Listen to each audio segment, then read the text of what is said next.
So this is what Duke Cayenne looks like from up close. It's hard to believe that I've ended up in the same room as the leader of the Noble Alliance. Although, I guess we did meet back in Legram before the war broke out. Reen Schwarzer. Truth be told, we don't want this war to drag on any more than you do. Really? We only acted as we did, due in part to our dearly departed Chancellor's behavior being far too unreasonable to justify turning a blind eye. He garnered the trust of His Majesty, and in turn misused that trust. He flagrantly disregarded this nation's beloved culture and traditions, treating Erebonia as if it were his own personal property. Surely you too noticed this. Well, I can't say I disagree. We did hear story after story during our field studies about how aggressive his policies were, about the way he didn't care how many enemies he made as a result, creating terrorist groups like the Imperial Liberation Front.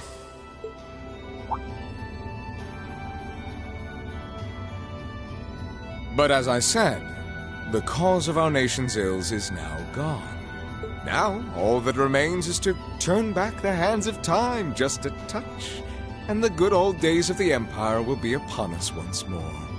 The key to this bright future lies in putting aside our differences and joining hands. Am I wrong? I'm afraid that yes, you are. Do you honestly believe that people can so easily put aside their differences after all the Alliance has done? You occupied Heimdall and effectively took every one of its citizens hostage, imprisoned the Imperial family. And let's not forget how you're now in league with the enemy nation responsible for the destruction of Gorelia Fortress. After all that, the Imperial army would never bow their heads to the likes of you, even if the rest of the population did. My word, I'm afraid there's been a terrible misunderstanding. The Imperial family is simply under our loving protection. They certainly haven't been imprisoned. But that does bring me to exactly why I want you to help us. It does? The Azure Knight is already on our side. But if we had your Ashen Knight as well, that would mean we'd have two of the great knights of Erebonian legend to put into play. Couple them with our Panzer Soldats, and the Imperial Army's armored divisions would cower before us. You may not find us winning the war ideal, but this union benefits everyone more than carrying on until our inevitable victory, I don't think it's that simple. I beg to differ. The presence of Soldats units on a battlefield makes a tremendous difference. What they may lack in firepower and armor compared to tanks, they make up for in mobility and versatility. But more important than even those factors is the psychological impact they have on our opponents. Well...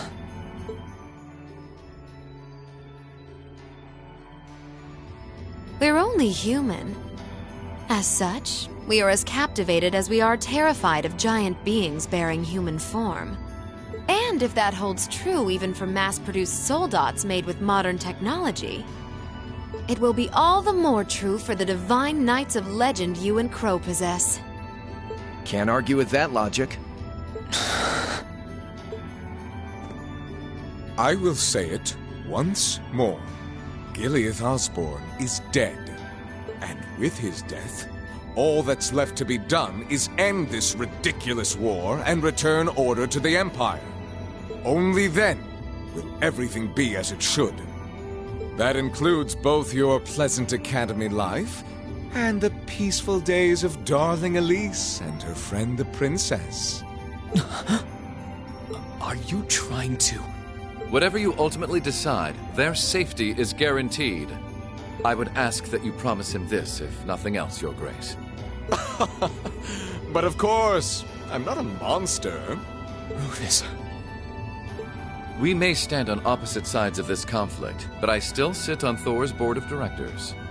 And in that capacity, I suggest you consider carefully the choice before you. After all, every soldier must decide for himself whether a cause is worth fighting, perhaps even dying for. I look forward to hearing your answer.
All that's left to be done is end this ridiculous war and return order to the Empire.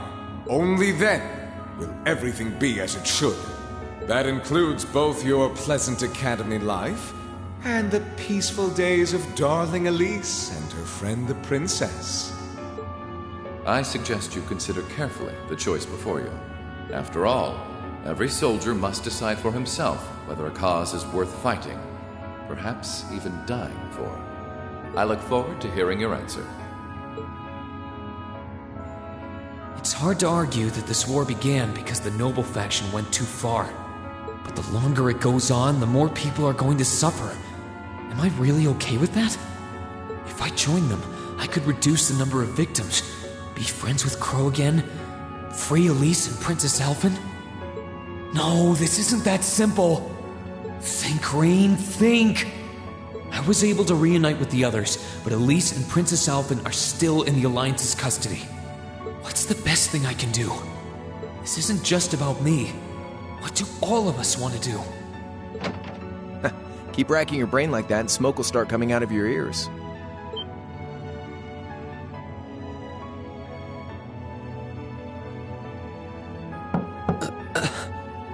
What do you want? Hey now, no need to give me that look. I figured I was gonna find you busy thinking everything over like your life depended on it. And what do you know? I was right. How about you mind your own damn business? And don't you have better things to do with your time? I figured the glorious Azure Chevalier would be far too busy with the war to be hanging out around here. It's tough being popular. If you joined us, I could get away with doing half the work I am now. So come on, stop freaking out about it so much and make a choice. This isn't something I can just decide by flipping a coin, Crow. And besides, it'd probably be an easier choice if not for a certain someone. What's that in your hand, anyway? Grub, of course. Kinda early, but I brought you your lunch. Mind if I join you?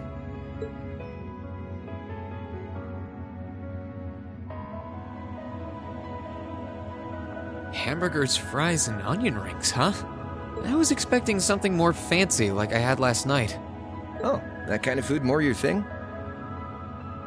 Okay then, give me a minute while I go ask the chef to whip something up. No, this is fine. The burger looks delicious. Cool. All right, dig in. This tastes kinda different from a normal burger. Oh, no wonder. It's got whitefish in it. Yeah, they're called fish burgers. Pretty good, right? Yeah, the tartar sauce makes for an unusual extra flavoring too. Oh. This tastes amazing. I like this way more than the food I had last night, to be honest. Well, glad to hear it. Guess it was worth putting my cooking skills to the test after all. Wait, you made this? Was my first time cooking in a while, too. Sharon could probably do better, though. But I wanted to give it a shot anyway. This stuff was like soul food back in Dry, where I grew up. Oh. To think, all the time we spent searching for the leader of the Imperial Liberation Front, and he was right under our noses. Crow Armbrust from the Jirai SEZ. Oh, yeah. Vita was using some weird thing of hers to let you see what was going on, wasn't she? So I guess you saw what happened there. Yeah. Jirai was that special economic zone in the Northwest you guys went to during our August field study, too. We didn't run into anything like that in the Jirai Special Economic Zone. Though, I guess that makes sense seeing as it's under the direct control of the Imperial government and not a noble. I seem to recall that it was annexed 8 years ago. Is that right?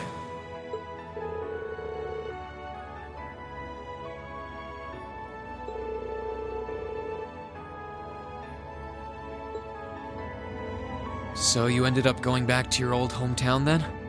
Yeah, by pure coincidence. It's changed a lot since I was last there, so it was kind of surreal being back again. But it was nostalgic in its own way, too. It's been bugging me for a long time now. What could have made you want to join a group of terrorists like the Imperial Liberation Front? What was it that made you hate Chancellor Osborne that much? Enough to take his life? Oh. Tell me, Crow, please. I want to know what it was that made you who you are now. What kind of place Jirai was, how you lived there, and what you were doing before you entered the academy and met Toa, Angelica, and George. Where's the fun in prying into a guy's past? Save all that talk for your number one in class. Who's the lucky girl anyway? Elisa? Laura? Emma? Fee? And don't tell me it's Milliam, because, I'm serious, Crow. I really want to know. Think of telling me your past as paying off the interest you owe in that 50 mira. Because until I know, until we know, we won't be able to move forward. You're really serious.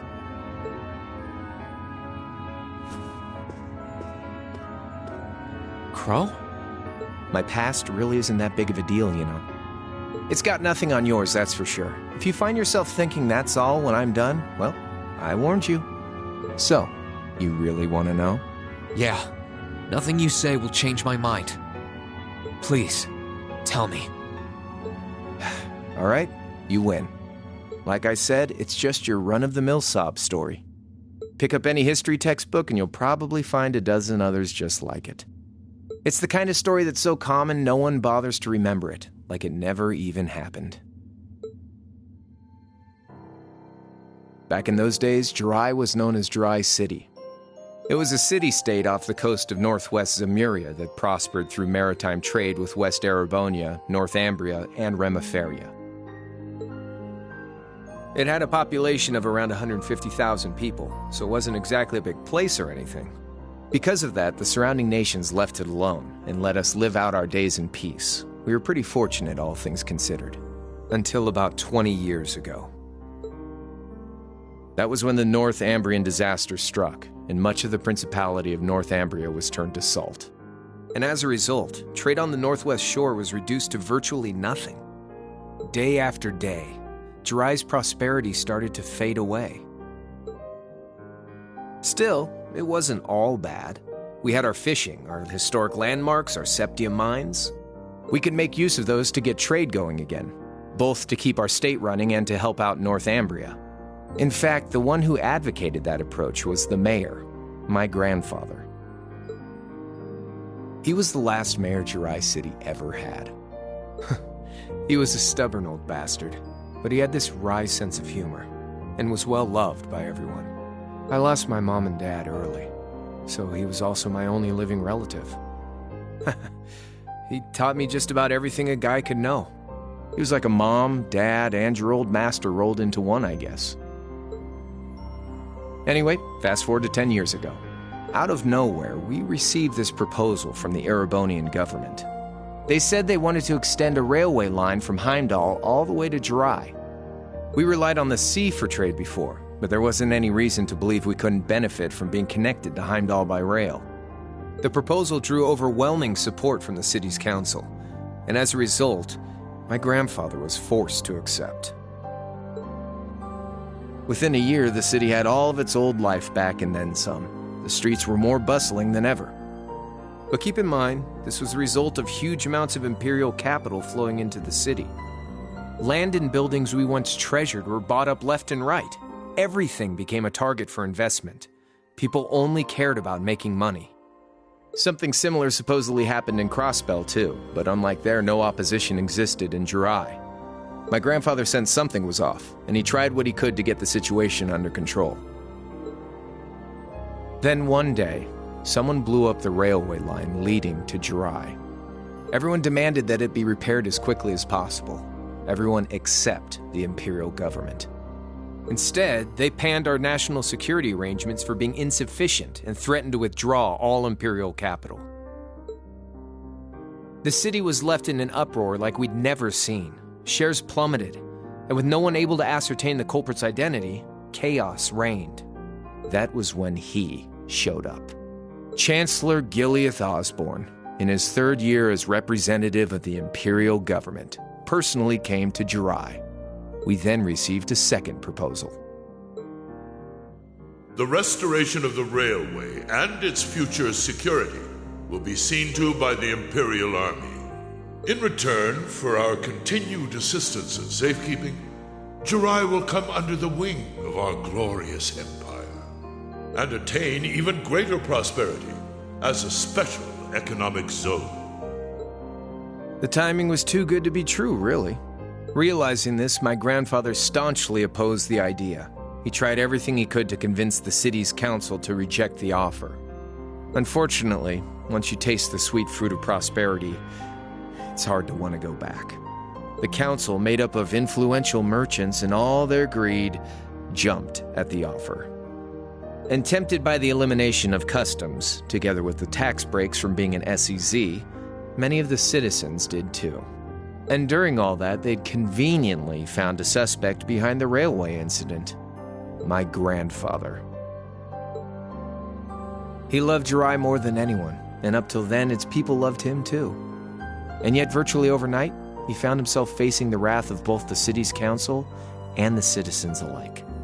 Left with no choice, he resigned from his position as mayor, and Jirai formally became part of the empire. Both of these things happened on the same exact day.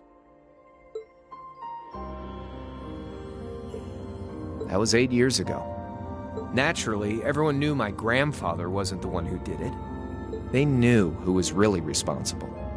They just turned a blind eye to the truth. See? I warned you. Just your run-of-the-mill sob story. I don't know what to say, Crow. What happened to him after that? Your grandfather. One day, he just up and died. Once he resigned, the whole affair with the railway getting blown up was all but forgotten. He lived comfortably in retirement for about half a year, fell ill, and that was that. He just lost the will to go on, I guess. Like I said, he was the only family I had. I mean, I had plenty of friends even then, but I chose to leave it all behind. I was 13 at the time. I wandered the land, doing whatever I had to get by. That was when I met old Cayenne, who happily indulged my hatred for the Chancellor. And with his financial backing, I went out with the goal to find others who were just like me. That was the beginning of the Imperial Liberation Front. Gideon, Scarlet, and Vulcan were among those I recruited. I had also met Vita then. I only knew her as the woman who would often come to see Cayenne. She guided me to a place below the city of Ortis, and there slept the Azure Knight Ordine. One after another, I overcame the same trials you did with your friends, but alone. And once I'd proven myself worthy, Ordine accepted me as his awakener. That was 3 years ago. I was 16.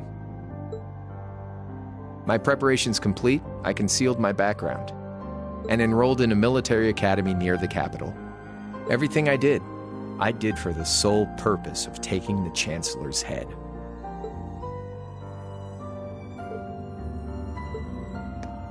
Come on now, what's with the face? You look sadder about all this than I do. Yeah, I guess. I swear. I'm not trying to tell you the Chancellor was evil or anything. What? Still, there's no denying that he managed to outwit my grandfather. And he may have lost, but Pop's always loved a good gamble. It's thanks to him that I'm pretty good at chess, card games, that kind of stuff. I'd say it's fairly normal for a student to want to avenge his master's defeat, wouldn't you? Maybe. At the end of the day, there's no denying this country has problems, and the Chancellor's methods were making them worse. I studied those problems, worked out how to use the situation to my advantage, and then won the game with an all-or-nothing gamble. But when you think of how peaceful Jirai is now, I'd say I've got a duty to clear up the mess left behind by my game too, which means ending this war and restoring peace. So it's only when that's done that my game is truly over.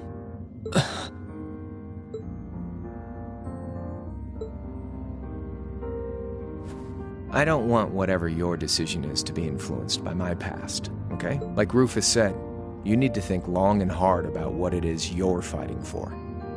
For you, more than anyone else. Yeah, but Crow... Anyway, I think I've stuck around here for long enough. You're going to be treated as a visitor. Well, sort of. It's about time for the higher-ups to head back to Heimdall, so go ahead and pass the time however you want. However I want? What else can I even do here?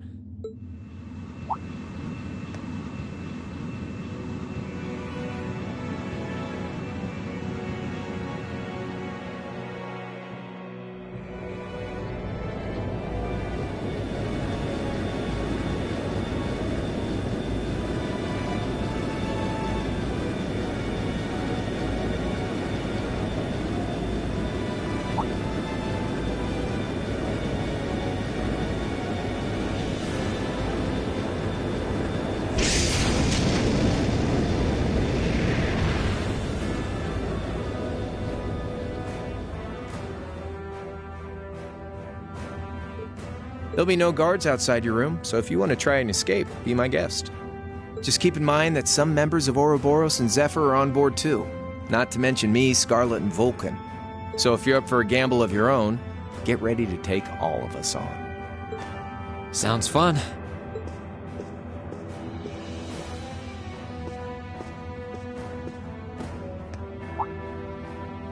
Oh yeah, one more thing.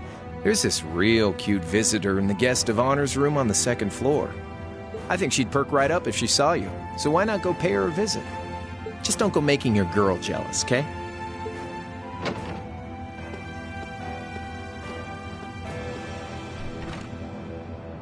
I wonder who he means. He said she's in the guest of honor's room. Well, I can't waste much time here. I told everyone I'd definitely come back soon. Right now, I need to gather as much information as I can. I can make my choice after that. At least then, it'll be an informed one.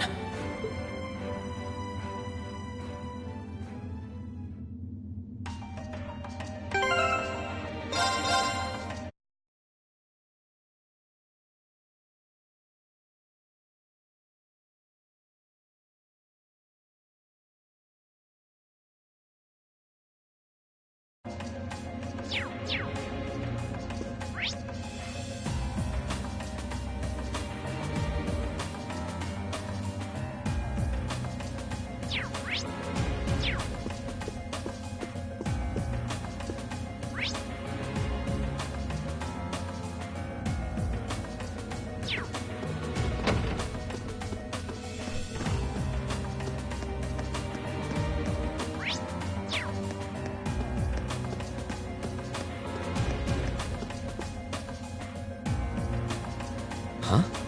I think I can sense someone inside. Given the circumstances, I imagine it must be one of the people who fought us in Ymir.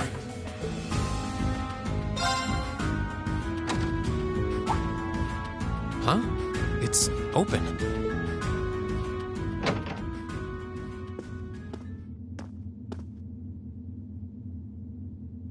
It's empty. Weird. I could have sworn I sensed someone in here.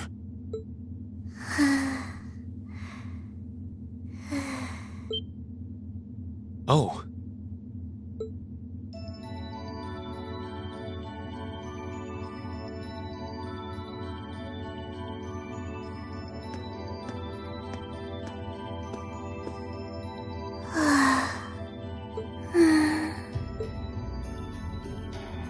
Looking at her lying down like this, she really is just a child. Maybe 12 or 13? Somewhere close to Milliam's age. How did a kid like this end up fighting with the Alliance?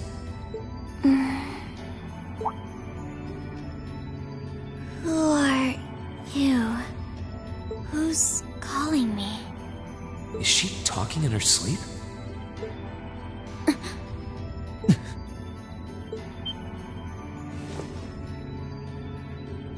Situation assessed.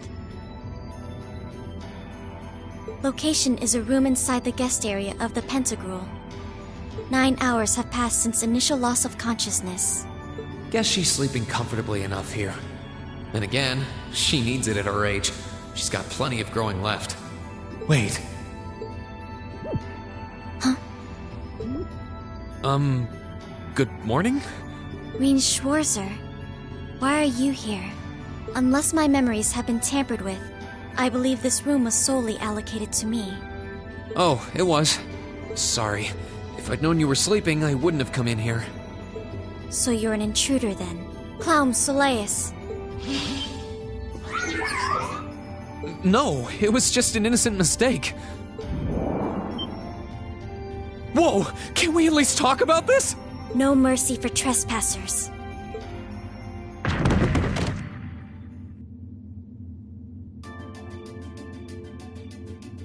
So you claim to have no inappropriate motives for sneaking into this room. Not claim! I really didn't! But once you walked in, you fell victim to temptation and chose to act in accordance to your desires. No! I didn't! How many times do I have to explain what happened before you'll believe me? I was making a joke. Had you any intention of harming me, Clown Soleus would have attacked you. That he didn't proves your innocence. Oh, right. Then what was all that for? Oh, whatever. I suppose it's my own fault for coming in without permission. Anyway, I've cleared my name. I'll see you some other time, probably. If that's what you want to do, you didn't come to ask me anything then? Well, no. Honestly, I didn't even know you were in here. I do have a lot I'd like to ask you, though, and just as much I'd like to say to you. Okay, if you're offering, what are your reasons for helping the Alliance? Why do you have a puppet just like Milliam's? Just who are you? The answer to your first question is, I was ordered to do so. As all information regarding Clown Soleus is confidential, I am unable to answer your second question. And as for the last one, I am unable to fully comprehend the depth of your question. Oh, forget it. You abducted my sister and the princess. Whether you were ordered to or not doesn't change that. And it's not something I think I can forgive. See you around.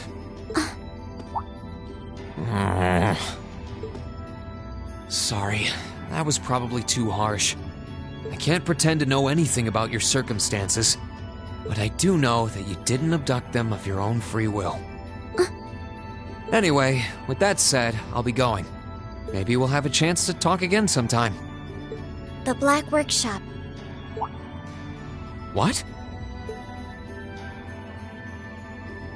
That's the name of the place I belong to. It was they who loaned me to the Noble Alliance. Unless you choose to join the Alliance, that is the most I'm able to disclose to you. The name doesn't ring any bells. And loaned? That makes it sound like... I suppose it's none of my business.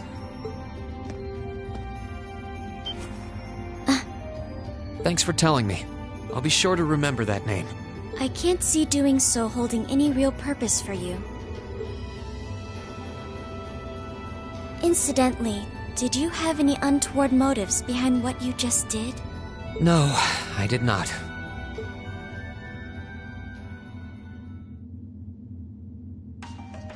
The Black Workshop? Loaned? Sounds like stuff worth remembering.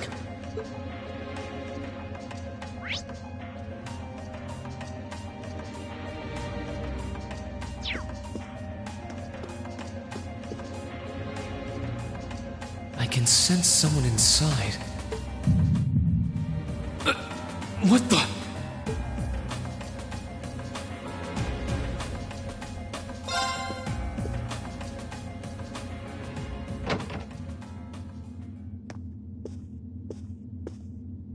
Huh?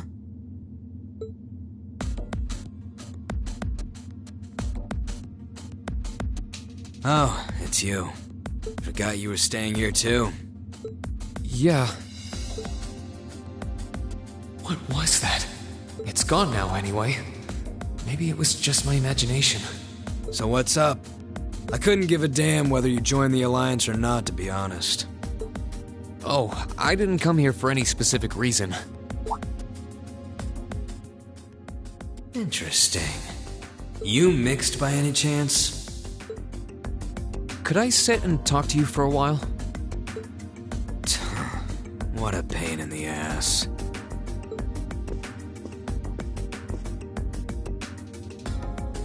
So, what do you want to ask? When we ran into each other back near Bereahard, you asked a weird question. Something about being mixed? Oh, that? I didn't have the chance to figure out what that meant at the time. But what did you mean?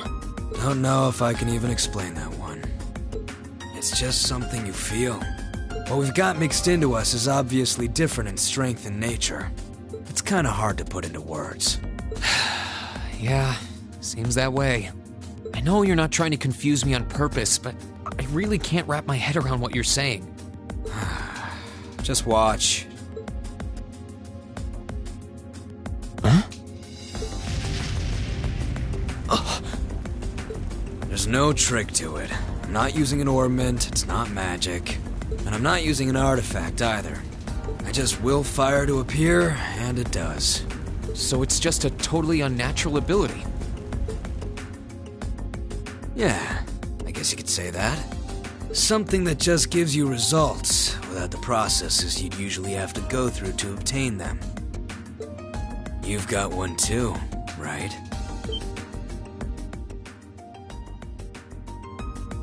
Well, true. That power of mine wasn't something I gained from training. I don't even know where the power itself is coming from. It's the same kind of thing. People who can do things like that usually have something mixed into them. Something foreign, unnatural, mixed into their body itself. Different to the church's stigmas. Looks like a pretty small part of it in your case, though. Oh.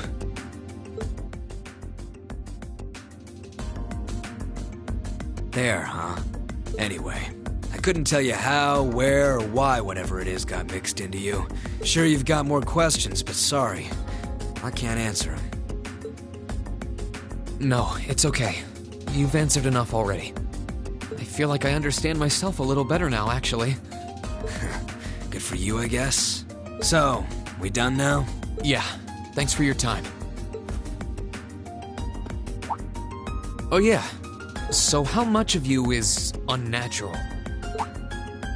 Me? All of me.